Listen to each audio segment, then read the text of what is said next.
Good morning બાળકો, કેમ છો ભાઈ? મજામાં? જુઓ ભાઈ, આજે આપણે આવી ગયા છીએ ભાઈ તમારા તરંગ પ્રકાશ શાસ્ત્રના છેલ્લા લેક્ચરમાં. વાહ ભાઈ વાહ, મજા પડી ગઈ. છેલ્લો લેક્ચર ભાઈ તમારું માઇન્ડ બ્લોઈંગ ફેન્ટાસ્ટિક ચેપ્ટર આખું પતી જશે. હા, પછી ભાઈ આપણે ખાલી સૂત્રો બાકી રહેશે એ રિવાઇઝ કરાવી દઈશું. જુઓ, આજે પણ ભાઈ પહેલાં આપણે શું કરીશું તો કે ભાઈ જે સમજૂતી પ્રકારના પ્રશ્નો છે આજે આપણે જુઓ, આમ 5 દાખલા બાકી છે પણ એમાં 3 સમજૂતી પ્રકારના પ્રશ્નો છે એ પહેલાં આપણે જોઈ લઈએ. જુઓ, સૌથી પહેલાં સ્વાધ્યાયનો 17મો સવાલ શું કહે છે આપણને? પહેલું, એક સ્લીટથી થતા વિવર્તન પ્રયોગમાં સ્લીટની પહોળાઈ મૂળ પહોળાઈ કરતાં બમણી કરવામાં આવે છે. સાંભળજો, આ કેવી રીતે મધ્યસ્થ વિવર્તન પટ્ટાની જાડાઈ અને તીવ્રતાને અસર કરશે? સાંભળો. સૌથી પહેલાં ભાઈ મધ્યસ્થ અધિકતમ જે છે એની પહોળાઈ, એનું સૂત્ર શું હતું? જુઓ, 2 lambda capital D by small a લખાય. એ શું છે ભાઈ? આપણી સ્લીટની પહોળાઈ છે. એનો મતલબ કે મધ્યસ્થ અધિકતમની પહોળાઈ એ સ્લીટની પહોળાઈના વ્યસ્ત પ્રમાણમાં છે. ભાઈ વ્યસ્ત પ્રમાણ હોય એનો મતલબ શું થાય? ઊંધું થઈ જાય. ઊંધું એટલે બમણું થાય તો અડધું થાય, 5 ગણું થાય તો 5મા ભાગનું થાય, ચોથા ભાગનું હોય તો 4 ગણું થાય. આવી રીતે જે હોય એનું ઊંધું થાય. આનો મતલબ એવો થયો, જુઓ, સ્લીટની પહોળાઈ બમણી કરી અને સ્લીટની પહોળાઈ બમણી કરીએ તો મધ્યસ્થ અધિકતમની પહોળાઈ શું થાય?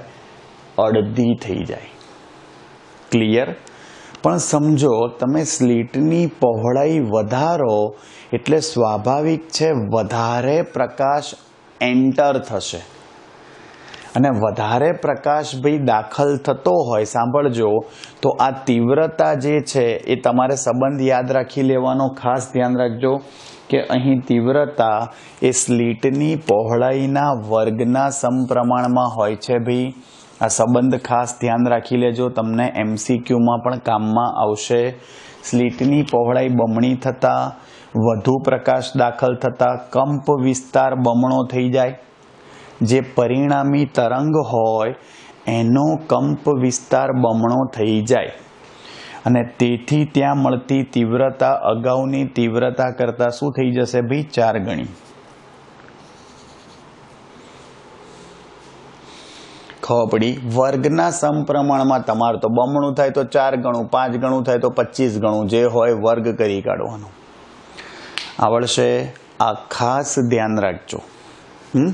સરસ સવાલ છે ભાઈ. જુઓ, બીજો સવાલ, 2 સ્લીટથી કરાતા પ્રયોગમાં કેવી રીતે દરેક સ્લીટથી મળતું વિવર્તન એ વ્યતિકરણ ભાત સાથે સંબંધ ધરાવે છે? હવે જુઓ, ખરેખર 2 સ્લીટમાં આપણને ખબર છે આપણે વ્યતિકરણ લેતા હતા. હવે 2 સ્લીટથી રચાતી જે વ્યતિકરણ ભાત છે એ વ્યતિકરણ ભાત ભાઈ સાંભળજો ધ્યાનથી, એ આમ જોવા જાઓ તો સ્વતંત્ર રીતે જે વિવર્તન થતું હતું એક સ્લીટથી, એનું સ્વતંત્ર વર્ણન જ છે એવું 2 વખત વર્ણન કરો તો વ્યતિકરણ થઈ જાય છે. જુઓ ભાઈ, 2 સ્લીટોથી મળતી વ્યતિકરણ ભાત એ હકીકતમાં તો બંને સ્લીટોથી સ્વતંત્રપણે મળતી વિવર્તન ભાતોનું સંપાતીકરણ થયું કહેવાય. કહેવાનો મતલબ વ્યતિકરણ જે છે વિવર્તનમાં વ્યતિકરણ થાય જ. ઓકે?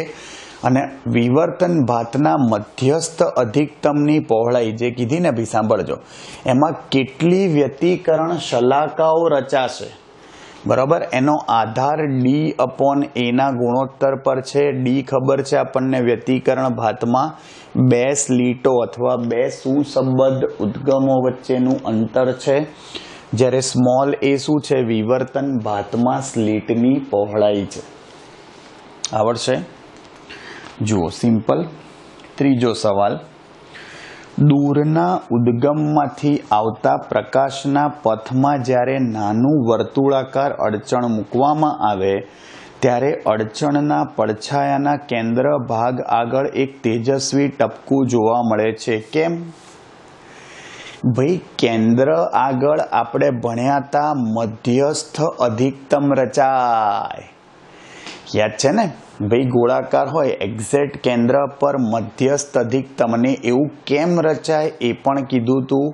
કારણ કે કેન્દ્ર સ્થાને પથ તફાવત શૂન્ય હોય, અને પથ તફાવત શૂન્ય હોય તો સહાયક વ્યતિકરણ રચાય. n લેમ્ડા n0 થી સ્ટાર્ટ થાય, અને ભાઈ સહાયક વ્યતિકરણના લીધે પ્રકાશિત દેખાય. ત્યાં કોઈ પણ તરંગોની અસર નાબૂદ ના થાય, બધાનો સરવાળો જ થાય, માટે મધ્યસ્થ પ્રકાશિત દેખાય. સમજ્યા? આ ખાસ ધ્યાન રાખજો. આવડશે? એના પછી ડી. 10 મીટર લાંબા રૂમમાં 2 વિદ્યાર્થીઓ 7 મીટરના વિભાગ પાડતી દિવાલથી અલગ કરેલા છે. જો પ્રકાશ અને ધ્વનિ એ બંને તરંગો અડચણની ધારથી વાંકા વળી શકતા હોય તો શા માટે વિદ્યાર્થીઓ એકબીજા સાથે વાતચીત કરી શકે પરંતુ એકબીજાને જોઈ શકતા નથી? સમજો ભાઈ, આ વસ્તુ મેં તમને સમજાવી દીધી હતી, તમને યાદ હોય તો. ભાઈ પેલું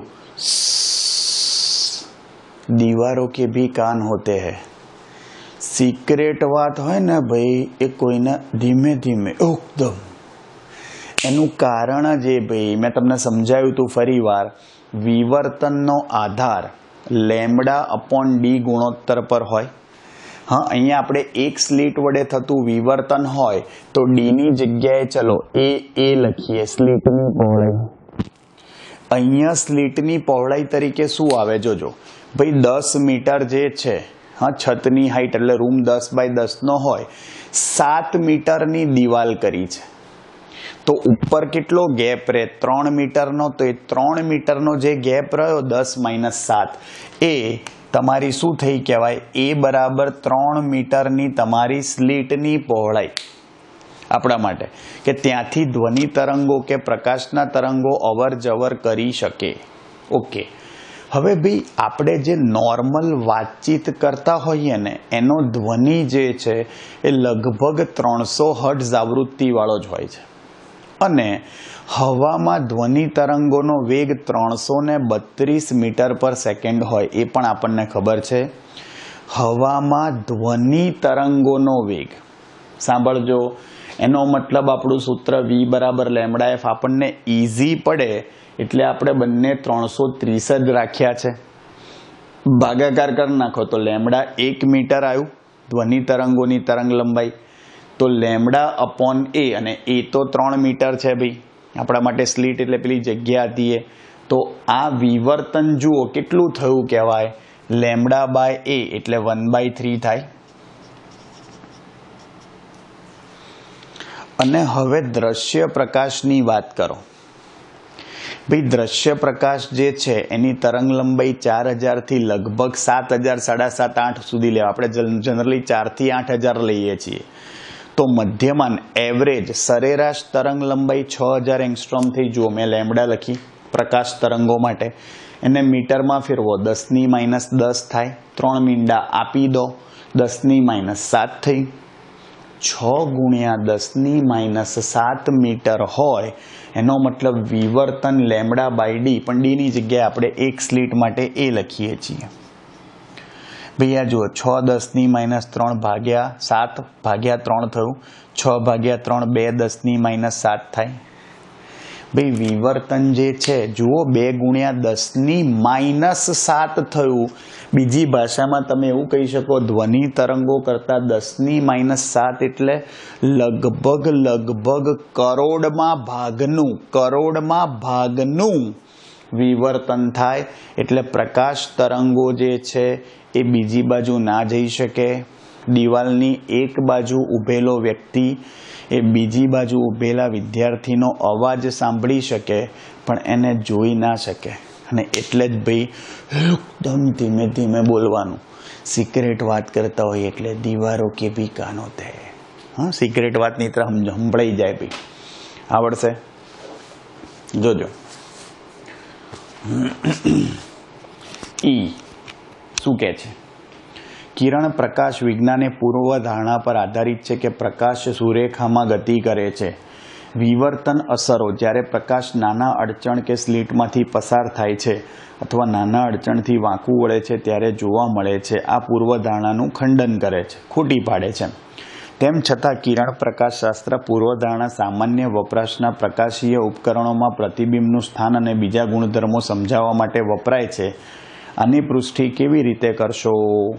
જુઓ, સિમ્પલ ભાઈ. પ્રકાશીય ઉપકરણમાં આપણે જે લેન્સ અરીસાઓનો ઉપયોગ કરતા હોઈએ એનો જે દર્પણ મુખનું પરિમાણ છે, દર્પણ મુખનું પરિમાણ એ આપાત પ્રકાશની તરંગ લંબાઈ કરતાં ઘણું મોટું હોય છે ભાઈ. એટલા માટે જુઓ, આ જે λ/d ગુણોત્તર છે ને, આ ડીનું મૂલ્ય ભાઈ તમે સમજો લેમ્બડા કરતાં ઘણું મોટું હોય એટલે λ/d ગુણોત્તર જે છે કેવો થઈ જાય? નાનો થઈ જાય.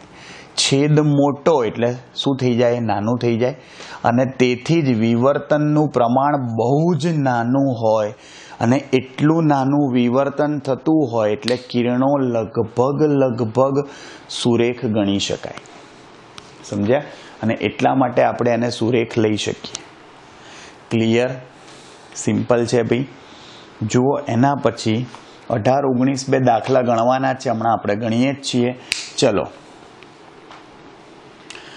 નીચેના પ્રશ્નોના જવાબ આપો. 20મો.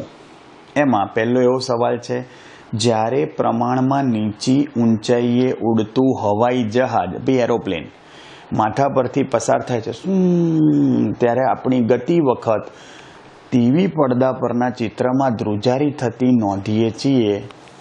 આની શક્ય સમજૂતી આપો. એરપોર્ટની નજીક ઘર આવે તો આવું થાય. કારણ એવું છે ભાઈ, એરોપ્લેન જ્યારે પસાર થાય ને, સાઇઝ કમ્પેરેટિવલી મોટી હોય ભાઈ. જે રેડિયો તરંગો છે, ટીવી ભાઈ આપણા ઘરમાં જે રિસીવર છે એના સુધી આવતા તરંગો છે ભાઈ, એ શું થાય? વિમાન પસાર થાય એટલે એને અથડાઈને પરાવર્તન પામી જાય. અને એટલા માટે એ સૂક્ષ્મ સમયગાળા માટે આપણું જે ટીવી એન્ટેના છે એને એ રેડિયો તરંગો મળે નહીં, એને રિસીવ ના કરી શકે, એને ઝીલી ના શકે.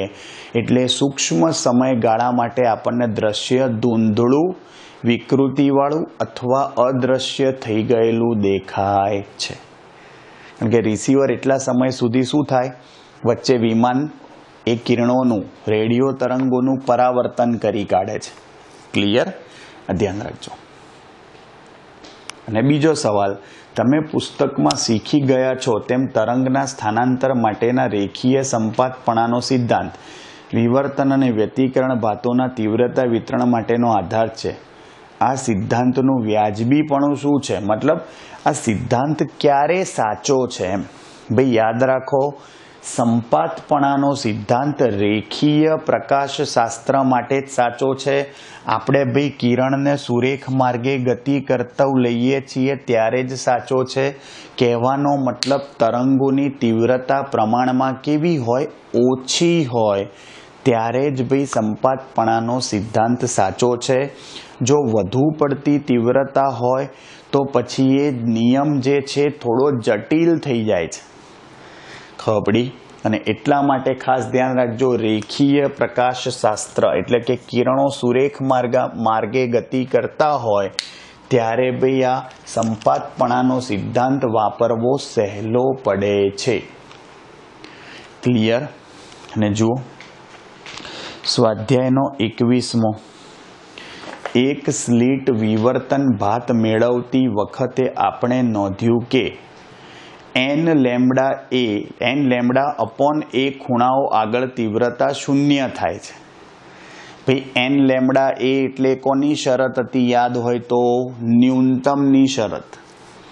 ભાઈ nમા ક્રમના ન્યૂનતમની શરત હતી થીટા n λ/a. અને અધિકતમની શરત શું હતી? 2n + 1 λ/2 × a. યાદ આવ્યું? જોજો શું કહે છે, સ્લીટને યોગ્ય ભાગમાં વહેંચીને તીવ્રતાની થતી નાબૂદી દ્વારા આનું વ્યાજબીપણું સમજાવો. કહેવાનો મતલબ આ વાત સાચી છે. જુઓ, સ્લીટને યોગ્ય ભાગમાં વહેંચીએ, આપણે એવું વિચારો કે એ પહોળાઈની જે સ્લીટ છે એને n સરખા ભાગમાં, n નાના નાના સરખા ભાગમાં વહેંચી કાઢો. ઓકે, સાંભળજો.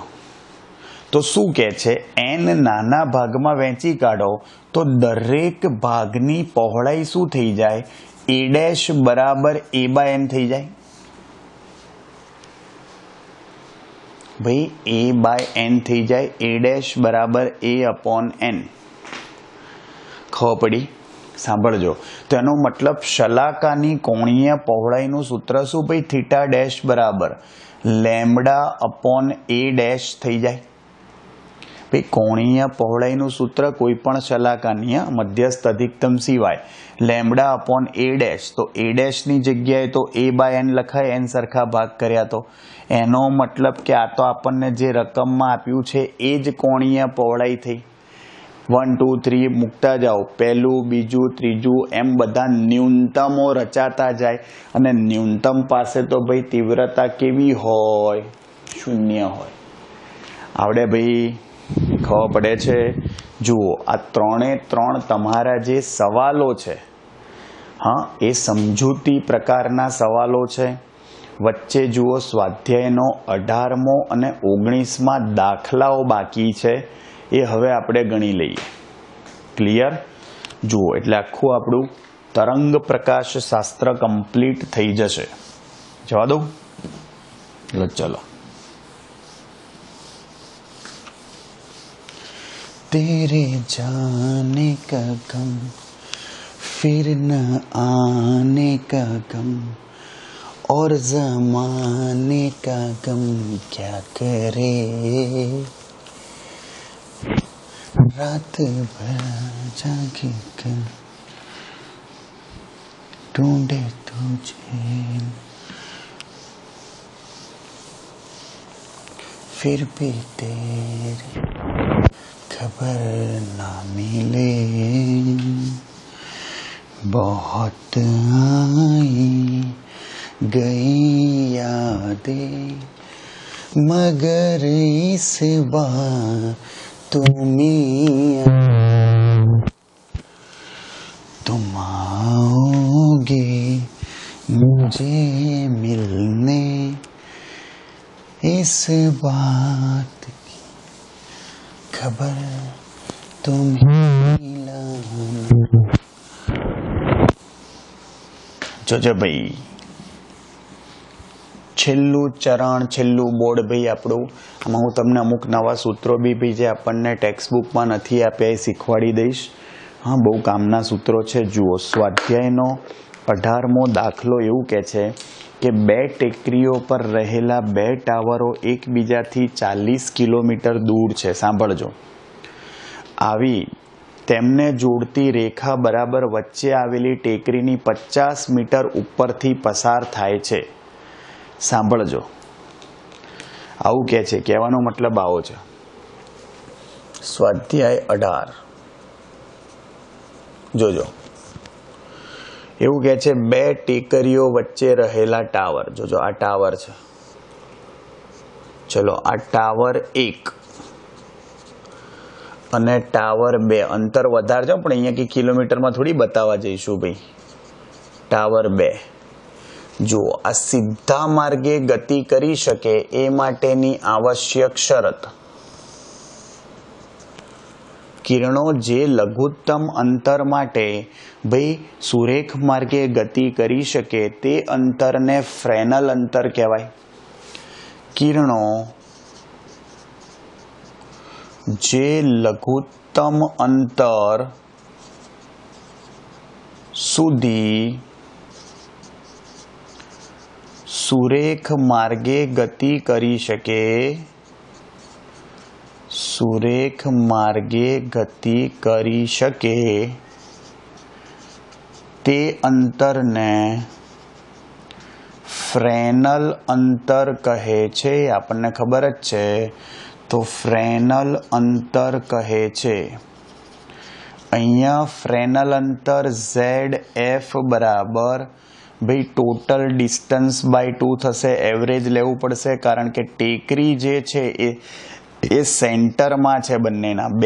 બે ટાવર વચ્ચેનું અંતર 40 કિલોમીટર છે, ભાગ્યા 2 કરવું પડશે કારણ કે આપણું જે અડચણ છે, જે ટેકરી છે એ એક્ઝેક્ટ સેન્ટરમાં છે. સમજો, હા, અડચણ જે છે એ સેન્ટરમાં છે ભાઈ. એટલે અહીંયા શું થઈ ગયું ભાઈ, જુઓ, આ સેન્ટરથી અંતર કુલ 40 કિલોમીટર અંતર હતું, પણ આ સેન્ટરથી 20 કિલોમીટરનું અંતર થાય.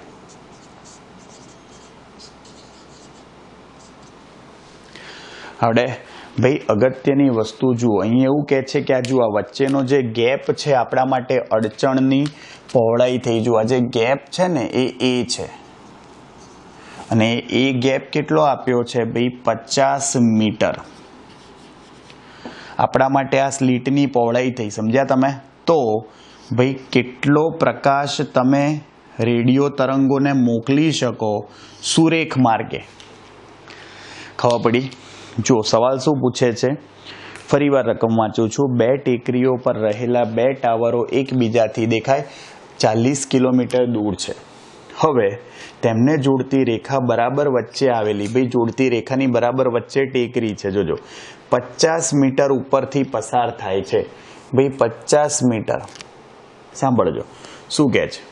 નોંધપાત્ર વિવર્તન અસરો સિવાય 2 ટાવરો વચ્ચે મોકલી શકાય તેવા રેડિયો તરંગોની સૌથી વધુ તરંગ લંબાઈ કેટલી? વધુમાં વધુ તરંગ લંબાઈ શોધવી હોય તમારે, જુઓ આપણું ફ્રેનલ અંતરનું સૂત્ર શું ભાઈ, ZF બરાબર a² / થાય. જો ZF એટલે લઘુત્તમ અંતર, તો તરંગ લંબાઈ મહત્તમ થઈ જાય. ZF એટલે લઘુત્તમ અંતર થયું, તો સામે તરંગ લંબાઈ શું થઈ જાય? મહત્તમ. તો એનો મતલબ મહત્તમ તરંગ લંબાઈ તમે લેમ્ડાને કરતા બનાવો. આ રેડિયો તરંગોની મહત્તમ તરંગ લંબાઈ છે કે જે સુરેખ માર્ગે ગતિ કરી શકે. a²/ZF થાય, a² 50નો વર્ગ થાય. ZF કેટલું થયું કહેવાય? 20 કિલોમીટર. કિલોમીટર એટલે 10⁴ થાય. ભાઈ જુઓ, પાયું 25, 25 ભાગ્યા 2 શું થશે? 12.5. ભાઈ પાયું 25, આ 10⁵ ને 10⁵, આને ઉપર લઈ લો, 10⁻³ મીટર થયું. આ જુઓ શું આવ્યું, 10⁻³ મીટર થયું ભાઈ. હવે જુઓ શું થશે, અહીંયા 25 ભાગ્યા 2 12.5, 10⁵ ને 5 બરોબર છે. એનો મતલબ 1.25 10⁻² મીટર થયું. તો તમે 1.25 સેન્ટીમીટર કહી શકો. આટલી મહત્તમ તરંગ લંબાઈ ધરાવતા રેડિયો તરંગો શું થઈ શકે? યસ, સુરેખ માર્ગે ગતિ કરી શકે. આનાથી વધારે તરંગ લંબાઈ ધરાવતા તરંગો સુરેખ માર્ગે ગતિ કરી શકશે નહીં. આવડશે? જુઓ, એના પછી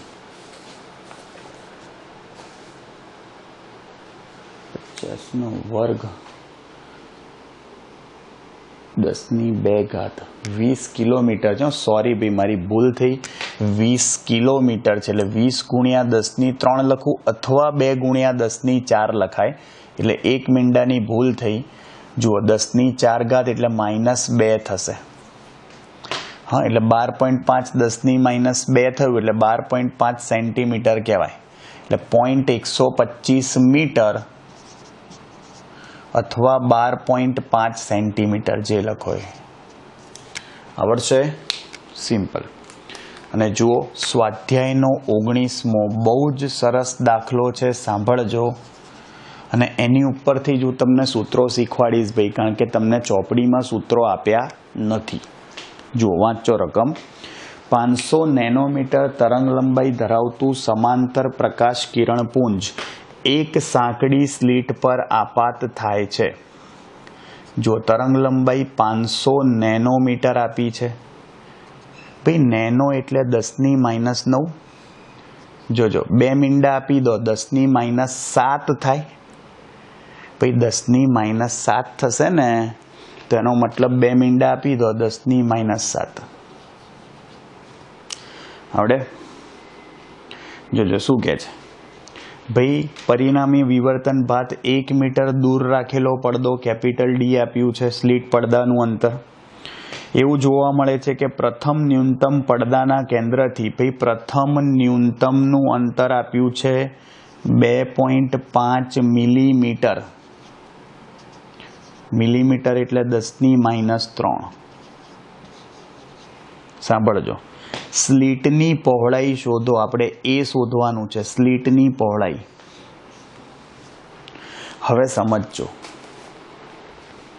કઈ રીતે શોધીશું. ભાઈ સૌથી પહેલા એક જ સ્લીટ છે. જુઓ, એક જ. યાદ આવ્યું ભાઈ? આ એક સ્લીટની પહોળાઈ એટલે આપણા માટે એ થઈ કહેવાય. સાંભળજો ધ્યાનથી. એક્ઝેક્ટ લંબ દ્વિભાજક પર ભાઈ તમને જે મળે એ મધ્યસ્થ અધિકતમ થાય. મધ્યસ્થ અધિકતમ થાય. સાંભળજો. હવે તમે ઉપર જાઓ, સાંભળજો ધ્યાનથી. અહીંયા શું મળે તમને? પ્રથમ ન્યૂનતમ મળે. એવી જ રીતે નીચે પણ તમે લઈ શકો ભાઈ. એટલા જ અંતરે આને બી પ્રથમ ન્યૂનતમ જ કહેવાય. હવે જુઓ, પહેલા અહીંયા જે પૂછ્યું છે ને એ તમને શોધી આપવું એટલે આપણું કામ થઈ જાય. હવે ભાઈ એ જોજો, આ ખૂણો જે દેખાય, ખૂણો ધારો કે આ ખૂણો છે θ1 અથવા θ રાખો તો બી વાંધો નહીં. ચલો ભાઈ આપણે nમા ક્રમના ન્યૂનતમ માટે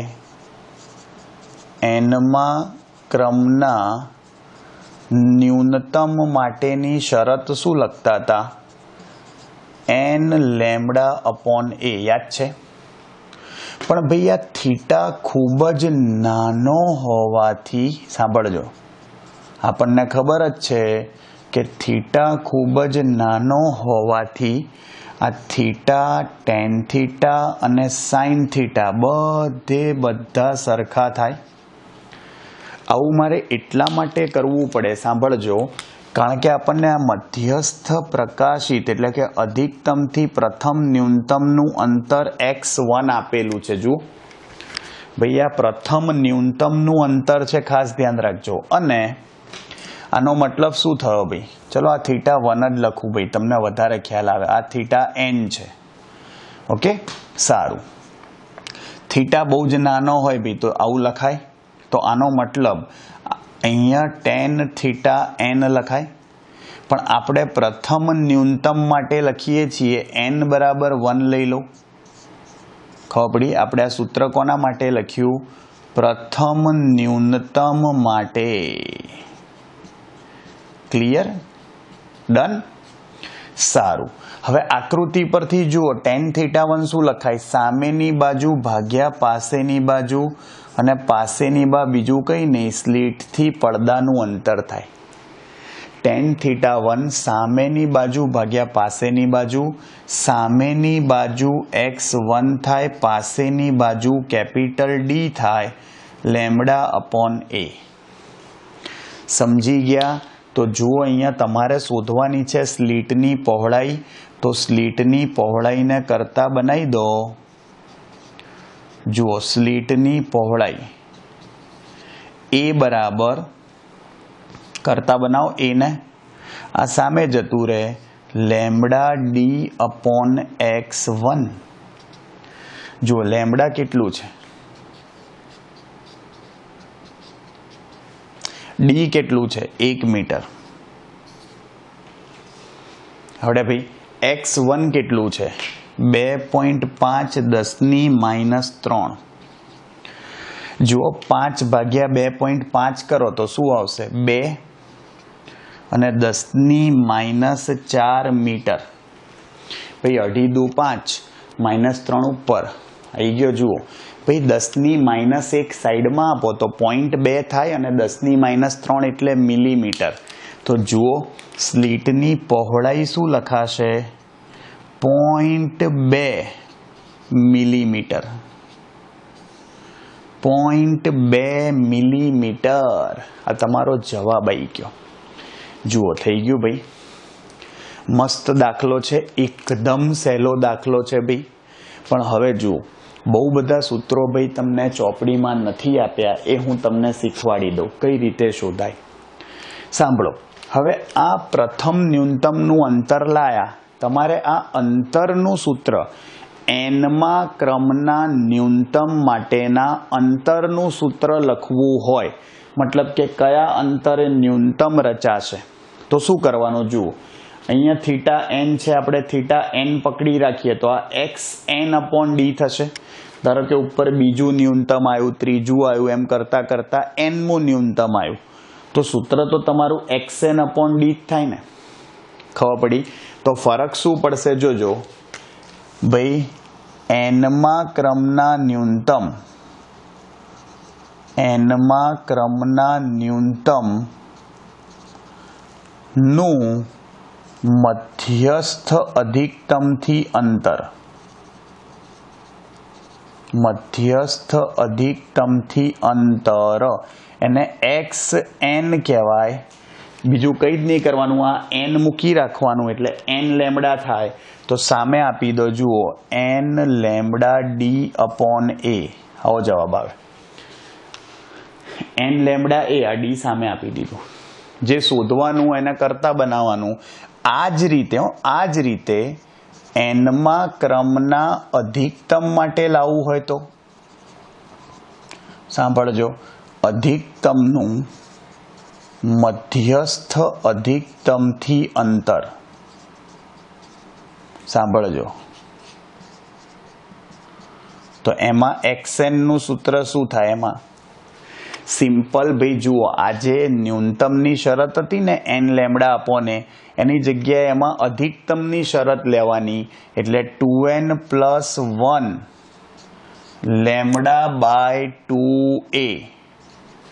खबर पड़ी? अने जुओ छेल्ले एक्सएन अपॉन डी जोड़ सरखाई देवानुं, एमां प्रथम अधिकतम, द्वितीय अधिकतम एवी रीते आवशे। तो एनो मतलब शुं थशे भाई, डी क्यां जतुं रहे? सामे। आ सामान्य सूत्र थयुं 2n + 1 lambda by D, lambda D by 2a। Clear? आ खास ध्यान राखजो, आ एनमा क्रमना अधिकतमनुं मध्यस्थ अधिकतम थी अंतर छे। त्रीजू सांभळजो हो, तमने एवुं पूछे के मध्यस्थ अधिकतमनी, सांभळजो, मध्यस्थ अधिकतमनी पहोळाई। भाई जुओ, आपणे वापरी बी छे बहु बधी जग्याए दाखलामां 2 lambda capital D by small a, पण कई रीते आवे ए समजाई दो जो एकवार, एटले तमने आइडिया आवे। पहला तो मध्यस्थ अधिकतमनी पहोळाई पूछे तो तमारे शोधवानुं शुं? ध्यानथी आकृति जुओ भाई, तमने मध्यस्थ अधिकतम क्यां सुधी देखाय? ज्यां सुधी प्रथम न्यूनतम ना रचाय त्यां सुधी।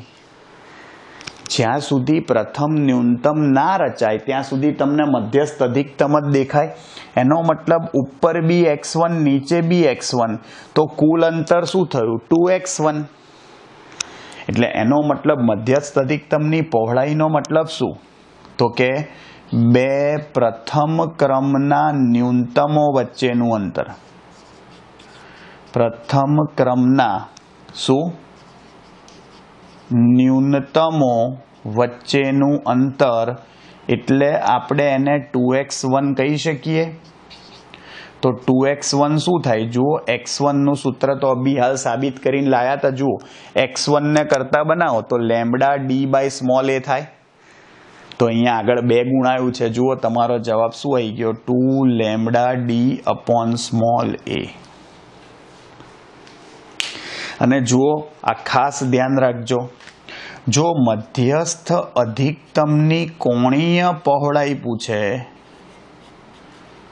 मध्यस्थ अधिकतमनी कोणीय पहोळाई, આ ખાસ સમજો. તમને એવું થાય કે સર આ પાછી કોણીય પહોળાઈ એટલે બીજું કંઈ નહીં. જુઓ, આ પ્રથમ ન્યૂનતમનું અંતર x1 હતું, આ બી x1 હતું. તો હવે એ બે વચ્ચેનો ખૂણો જે છે, જો ઉપર બી θ1 થાય, નીચે બી θ1 થાય, બેનો સરવાળો કરો તો 2θ1 થાય કે નહીં? તો 2θ1 જે છે એને શું કહેવાય? કોણીય પહોળાઈ. ખબર પડી ને? આની જેમ 2x1 ને શું કહેવાય? x1 + x1, એને મધ્યસ્થ અધિકતમની પહોળાઈ કહેવાય. તો એ જ રીતે ભાઈ, એ જ રીતે તમે 2θ1 ને શું કહી શકો? કઈ રીતે શોધવાની? આની ઉપરથી જ ભાઈ શું કરવાનું? 2θn, n બરાબર 1 મૂકો. પ્રથમ ન્યૂનતમ છે ને 2, તો λ/a થાય. પણ 2 વડે ગુણી કાઢો 2θ1 એટલે. તો 2 વડે ગુણી કાઢો તો શું જવાબ આવે? જુઓ, 2λ/a. આ કોણીય પહોળાઈનું સૂત્ર થયું. એમાં કેપિટલ ડી ના આવે. હવે સાંભળજો ભાઈ, આપણે થિયરીમાં આવું પણ કીધું હતું કે મધ્યસ્થ અધિકતમની પહોળાઈ મહત્તમ હોય, એની તીવ્રતા મહત્તમ હોય, અને બાકીના બધા જ અધિકતમ જે છે એની પહોળાઈ આના કરતાં અડધી હોય, આનાથી અડધી હોય, λd/a જેટલી. એવું કેમ હોય? ચલો એ સમજાવું. ચલો ભાઈ, પ્રથમ ન્યૂનતમની ઉપર શું રચાશે? અહીંયા બીજું પ્રથમ અધિકતમ. ભાઈ પ્રથમ અધિકતમ રચાય. ચલો એની ઉપર શું રચાશે? અહીંયા દ્વિતીય ન્યૂનતમ રચાય. સાંભળજો, એની ઉપર જાઓ તો એવું ને એવું નીચે બી હોય. એની ઉપર દ્વિતીય અધિકતમ, પછી તૃતીય ન્યૂનતમ, પછી તૃતીય અધિકતમ, ચોથું ન્યૂનતમ, ચોથું, આવું ચાલુ જ રહે. પણ ભાઈ આપણને કોઈ પણ પ્રતિબિંબ સ્પષ્ટ જોવા માટે મધ્યસ્થ અધિકતમ ચોખ્ખું દેખાવું જોઈએ. બીજું કંઈ ના દેખાય તો તેલ પીવા ગયું, કોઈ વાંધો નહીં. આવડશે? આ ખાસ ધ્યાન રાખજો. હવે અગત્યની વસ્તુ શું કહે છે? જોજો, મારે ધારો કે પ્રથમ અધિકતમની પહોળાઈ શોધવી છે તો શું કરવાનું? સાંભળજો. પ્રથમ ન્યૂનતમ અને દ્વિતીય ન્યૂનતમ વચ્ચેનું અંતર શોધવું પડે તો પ્રથમ અધિકતમ મળે. સાંભળજો, હવે પ્રથમ ન્યૂનતમ x1 હતું અને આ દ્વિતીય ન્યૂનતમ ધારો કે x2 હોય. ખબર પડી? તો એ બે વચ્ચેનું અંતર કઈ રીતે શોધાય? x2 - x1. તો આટલું મળીને આ અંતર. ખબર પડે છે? એ તમારી શું મળે? પ્રથમ અધિકતમની પહોળાઈ. તમને દ્વિતીય અધિકતમની પહોળાઈ કે તો દ્વિતીય ન્યૂનતમ અને તૃતીય ન્યૂનતમ વચ્ચેનું અંતર શોધવાનું. પાંચમા અધિકતમની પહોળાઈ કે તો પાંચમું ન્યૂનતમ ને છઠ્ઠા ન્યૂનતમ વચ્ચેનું અંતર શોધવાનું. થશે બધા સરખા જ, કારણ કે જુઓ, તમે આ સૂત્ર ઉપરથી ધારો કે x2 લખશો તો 2λd/a થશે. x1 તો λd/a છે જ, બાદબાકી લો એટલે 2λd/a - λd/a જ આવે. તમે ધારો કે પાંચમું અને છઠ્ઠું એની વચ્ચેનું અંતર પાંચમા અધિકતમની પહોળાઈ લો તો પાંચમા અને છઠ્ઠા વચ્ચેનું અંતર આવે. અહીંયા n છે તો પાંચમા માટે 5λd/a થાય, 6 માટે 6λd/a થાય. તો એ બે વચ્ચેનું અંતર શું થાય? 6 - 5 1 જ આવે. એટલે બીજા કોઈ પણ અધિકતમ, એને આપણે ગૌણ અધિકતમ કહીએ છીએ, તમને યાદ હોય તો. એટલે કોઈ પણ ગૌણ અધિકતમની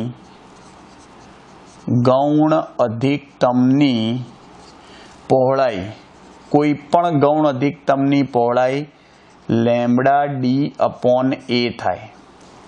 અને એટલે જ ગૌણ અધિકતમની કોણીય પહોળાઈ ખાલી λ/a થશે.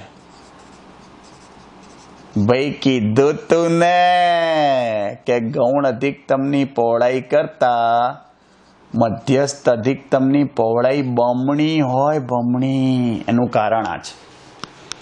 અને આ જ રીતે ભાઈ તમે વ્યતિકરણ માટે લખતા હતા ને, તો વ્યતિકરણમાં તો કોઈ પણ પ્રકાશિત શલાકાની પહોળાઈ કે બે ક્રમિક પ્રકાશિત કે અપ્રકાશિત શલાકા વચ્ચેનું અંતર lambda capital D by small D થાય. ત્યાં સ્મોલ ડી લખતા હતા, બે ઉદ્ગમો હતા એટલે બે સ્લીટ વચ્ચેનું અંતર હતું. અહીંયા સ્લીટની પહોળાઈ છે, ખબર પડી? એટલે ત્યાં શું કરતા હતા ભાઈ, જોજો, વ્યતિકરણમાં એટલે કે બે સ્લીટ માટે કોઈ પણ શલાકાની